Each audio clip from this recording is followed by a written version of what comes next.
Достық. Бір ауылда кішкентай екі Әли мен Ая атты екі дос тұрады екен. Олар үнемі бірге ойнайтын ажырамас дос болыпты.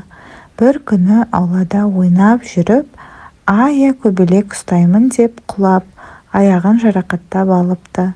Әли оны көріп, тез барып Аяға тұруын көмектесті.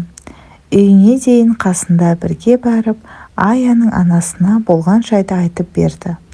Ая да, анасы да Әлиге қамқорлығы үшін рахмет айтты.